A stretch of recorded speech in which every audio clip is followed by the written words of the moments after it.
तो आज हम हमारे वीडियो में बात करने वाले हैं दुनिया की सबसे बड़ी ऑनलाइन स्ट्रीमिंग सर्विस जो कि गूगल से भी पहले शुरू हुई थी। जी हाँ, आपने बिल्कुल सही सुना, यह गूगल से भी पहले शुरू हुई थी, जिसका नाम है नेटफ्लिक्स। नेटफ्लिक्स की शुरुआत 1997 में हुई थी, जो कि गूगल के शुरू होने से बिल्कुल 1 साल पहले। नेटफ्लिक्स को रीड हास्टिंग्स ने शुरू किया, वो आज भी इस कंपनी के सीईओ है। और फिर गूगल 1998 में अस्तित्व में आया। जैसे कि मैंने बताया, नेटफ्लिक्स आज दुनिया का सबसे बड़ा ऑनलाइन स्ट्रीमिंग प्लेटफॉर्म बन चुका है। पर क्या आप जानते हैं कि इसके शुरुआती दिनों में नेटफ्लिक्स क्या बेचता था? नेटफ्लिक्स का हेडक्वार्टर लॉस गैटोस कैलिफोर्निया में है। जब नेटफ्लिक्स की शुरुआत हुई थी तब इसमें सिर्फ 30 ही कर्मचारी थे, और फिर इसके 1 साल बाद नेटफ्लिक्स ने $1.3 मिलियन की कमाई की थी, जो कि 2017 में $11.7 बिलियन के पार पहुंच गया है। 1997 में नेटफ्लिक्स का बिजनेस मॉडल रेंट पर डीवीडी देने का था, और फिर यह धीरे धीरे अमेरिका में अपने पैर पसारता जा रहा था। वही इसका मुकाबला अमेरिका की दिग्गज कंपनी जिसका नाम ब्लॉकबस्टर है उसके साथ था। और फिर बाद में ब्लॉकबस्टर को नेटफ्लिक्स ने पीछे छोड़ दिया।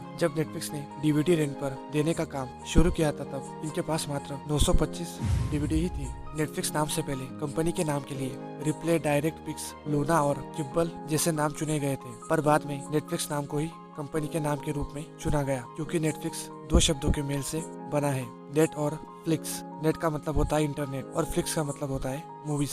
अमेरिका की कैसेट और वीडियो रिकॉर्डर भेजने वाली दिग्गज कंपनी ब्लॉकबस्टर ने सन 2000 में नेटफ्लिक्स को $50 मिलियन में खरीदने का मन बनाया था। वह नेटफ्लिक्स को खरीद भी सकता था, पर उन्होंने ऐसा नहीं किया। परंतु आज नेटफ्लिक्स का मार्केट कैपिटलाइजेशन $150 मिलियन के पार है। जैसे कि मैंने आपको बताया, जब नेटफ्लिक्स शुरू हुआ था तब वो डीवीडी को रेंट पर देने का काम करता था, और उनका बिजनेस भी इसी पर आधारित था। पर नेटफ्लिक्स के सीईओ रीड हेस्टिंग्स और को फाउंडर मार्क रंडोल्फी ने समय के साथ बदलने का निश्चय किया। रीड हेस्टिंग्स, जो कि जिम के में मेंबरशिप प्लान से काफी ज्यादा आकर्षित हुए, उन्होंने भी जैसे जिम में मेंबरशिप ली जाती है वैसे ही उन्होंने भी इस मेंबरशिप प्लान को अपने बिजनेस मॉडल में इस्तेमाल करने का फैसला किया, और अपने साथी मार्क रंडोल्फ को भी इसके लिए मनाया। जैसे कि जिम में होता है, जिम में दिया जाने वाला प्लान मेंबरशिप प्लान में ग्राहक प्लान को एक बार खरीदता है, वह प्लान उसे निश्चित समय के लिए दिया जाता है, जैसे कि 1, 2 या फिर 6 महीने, और फिर ग्राहक इतने समय के लिए जितनी मर्जी कसरत कर सकता है। ठीक फिर इसी तरीके से नेटफ्लिक्स सर्विस रेंट में दी जाने लगी। नेटफ्लिक्स की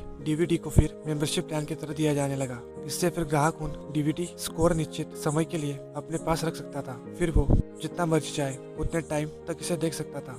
फिर नेटफ्लिक्स ने सन 2000 से ही अलग अलग तरीके खोज निकाले, जिसमें से एक तरीका आज हर बिजनेस में आपको देखने को मिलता है, और वो यह है ईमेल करना। नेटफ्लिक्स अपने डीवीडी को बेचने के लिए अपने ग्राहक को ईमेल करती थी। जैसे कि हमें भी कई बार फ्लिपकार्ट, अमेजोन के मेल्स आते रहते हैं, वो भी अपना प्रोडक्ट मेल के जरिए हम तक प्रमोट करते हैं। फिर नेटफ्लिक्स ईमेल के जवाब आने पर वो डीवीडी को ग्राहक के घर तक पहुंचाती थी।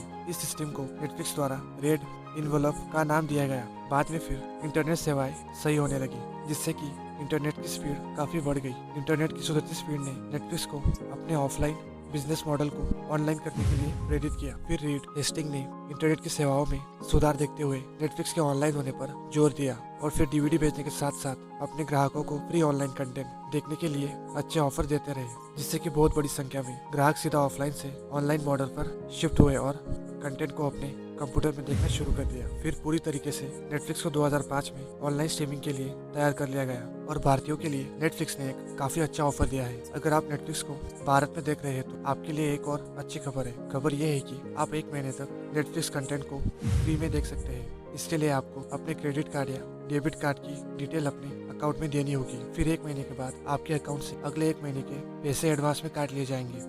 नेटफ्लिक्स 2014 में भारत में आया था। भारत में आने के साथ साथ अब नेटफ्लिक्स 190 देशों में अपनी ऑनलाइन स्ट्रीमिंग सर्विस दे रहा है। तो ये थी आज की वीडियो में कुछ नेटफ्लिक्स के इतिहास के बारे में जानकारी। अगर आपको इन्फॉर्मेशन अच्छी लगी हो तो इस वीडियो को एक लाइक जरूर कर दीजिए, और साथ ही साथ मेरे चैनल को सब्सक्राइब करना बिल्कुल भी ना भूलें। आपका यहाँ वीडियो देखने के लिए बहुत बहुत धन्यवाद।